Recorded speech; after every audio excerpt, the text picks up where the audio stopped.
science delusion is the belief that science already understands the nature of reality in principle, leaving only the details to be filled in. This is a very widespread belief in our society.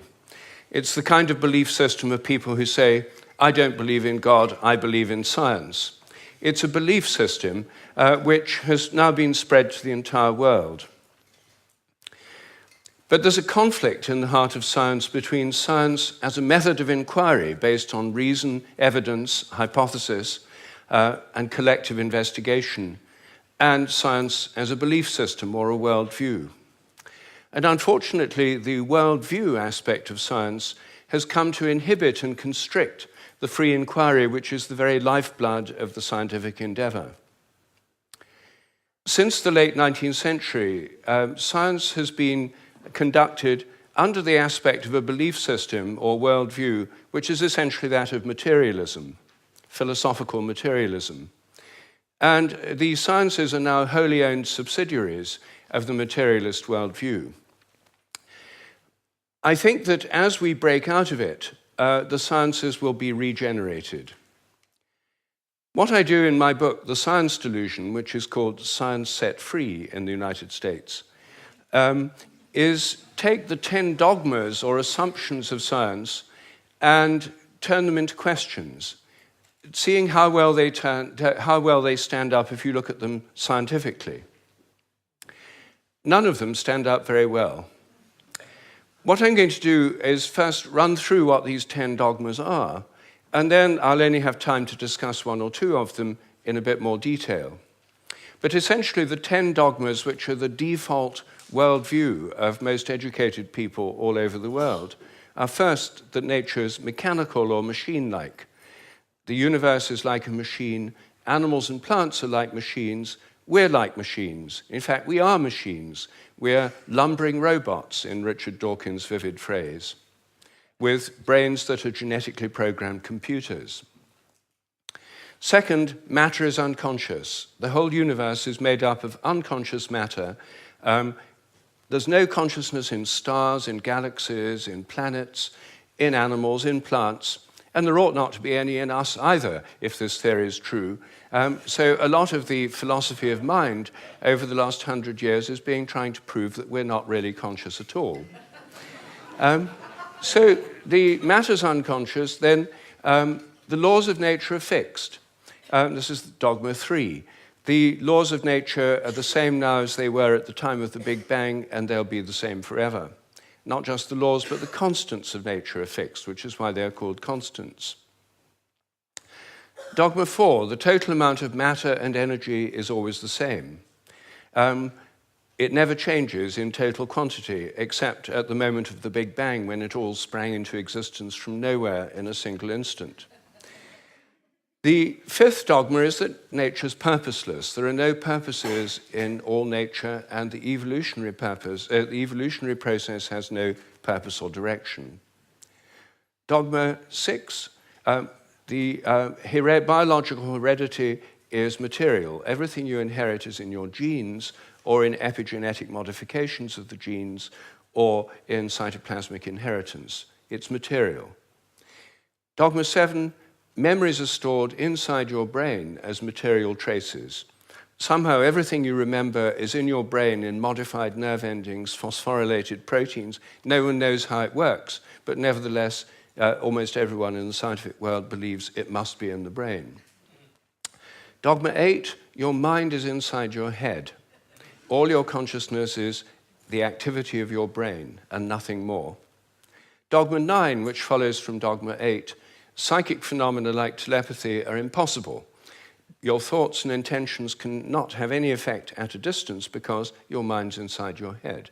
Therefore, all the apparent evidence for telepathy and other psychic phenomena is illusory. People believe these things happen, but it's just because they don't know enough about statistics, or they're deceived by coincidences, or it's wishful thinking. And dogma 10, mechanistic medicine is the only kind that really works. That's why governments only fund research into mechanistic medicine and ignore complementary and alternative therapies. Those can't possibly really work because they're not mechanistic. They may appear to work because people would have got better anyway, or because of the placebo effect. But the only kind that really works is mechanistic medicine. Well, this is the default worldview, which is held by almost all educated people all over the world. It's the basis of the educational system, the National Health Service, the Medical Research Council, governments, and it's just the default worldview of educated people. But I think every one of these dogmas is very, very questionable. And when you look at it, they fall apart. I'm going to take first the idea that the laws of nature are fixed. This is a hangover from an older worldview before the 1960s, when the Big Bang theory came in. People thought that the whole universe was eternal, governed by eternal mathematical laws. When the Big Bang came in, then that assumption continued, even though the Big Bang revealed a universe that's radically evolutionary, about 14 billion years old, growing and developing and evolving for 14 billion years, growing and cooling, and more structures and patterns appear within it. But the idea is all the laws of nature were completely fixed at the moment of the Big Bang, like a cosmic Napoleonic code. As my friend Terence McKenna used to say, modern science is based on the principle, give us one free miracle and we'll explain the rest. And the one free miracle is the appearance of all the matter and energy in the universe and all the laws that govern it from nothing in a single instant. Well, in an evolutionary universe, why shouldn't the laws themselves evolve? After all, human laws do, and the idea of laws of nature is based on a metaphor with human laws. It's a very anthropocentric metaphor. Only humans have laws. In fact, only civilized societies have laws. As C.S. Lewis once said, to say that a stone falls to earth because it's obeying a law makes it a man and even a citizen. It's a metaphor that we've got so used to, we forget it's a metaphor. In an evolving universe, I think a much better idea is the idea of habits. I think the habits of nature evolve. The regularities of nature are essentially habitual. This was an idea put forward at the beginning of the 20th century by the American philosopher C.S. Peirce. And it's an idea which various other philosophers have entertained, and it's one which I myself have developed into a scientific hypothesis, the hypothesis of morphic resonance, which is the basis of these evolving habits. According to this hypothesis, everything in nature has a kind of collective memory. Resonance occurs on the basis of similarity. As a young giraffe embryo grows in its mother's womb, it tunes in to the morphic resonance of previous giraffes. It draws on that collective memory. It grows like a giraffe and it behaves like a giraffe because it's drawing on this collective memory. It has to have the right genes to make the right proteins, but genes, in my view, are grossly overrated. They only account for the proteins that the organism can make, not the shape or the form or the behavior.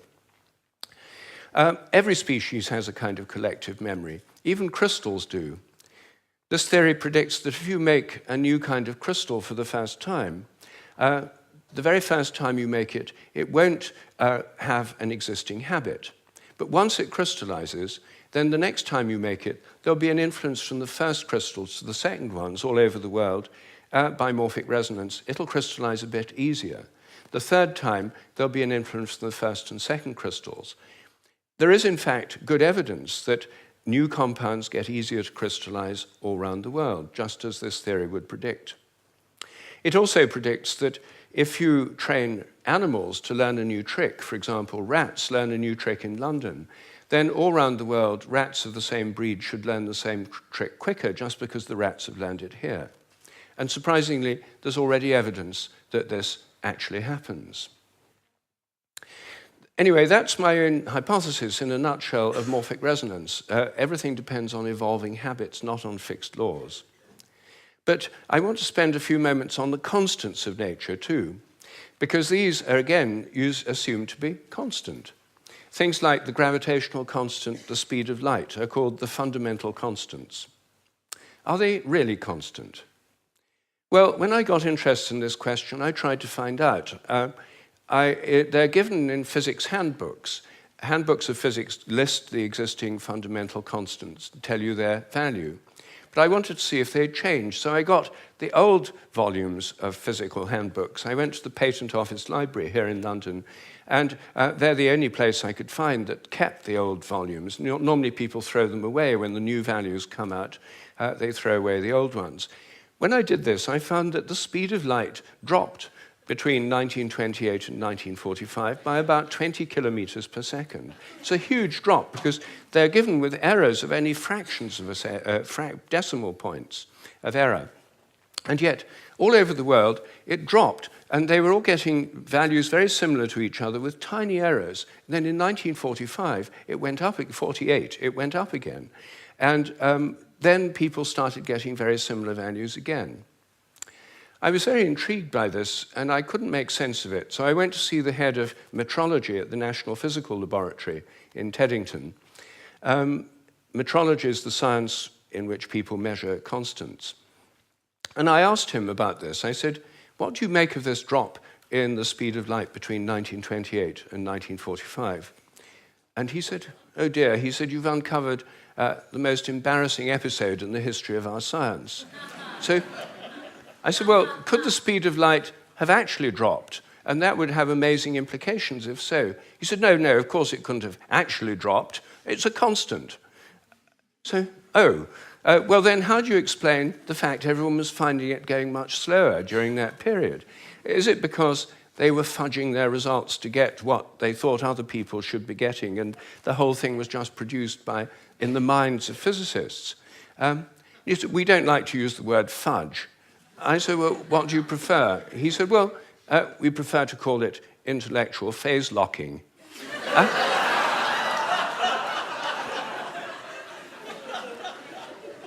So I said, well, if it was going on then, how can we be so sure it's not going on today? And that the present values are produced by intellectual phase locking. And he said, oh, we know that's not the case. I said, how do we know? He said, we've solved the problem. And I said, well, how? He said, well, we fixed the speed of light by definition in 1972. So I said, but it might still change. He said, yes, but we'd never know it because we've defined the meter in terms of the speed of light. So the units had changed with it. So he looked very pleased about that. They'd fixed that problem. But I said, well, then what about big G, the gravitational constant known in the trade as big G? It's written with a capital G, Newton's universal gravitational constant. That's varied by more than 1.3% in recent years. And it seems to vary from place to place and from time to time. And he said, oh, well, those are just errors. And unfortunately, there are quite big errors with big G. So I said, well, what if it's really changing? I mean, perhaps it is really changing. And then I looked at how they do it. What happens is they measure it in different labs. They get different values on different days, and then they average them. And then other labs around the world do the same, and they come out usually with a rather different average. And then the International Committee on Metrology meets every 10 years or so and average the ones from labs around the world to come up with the value of big G.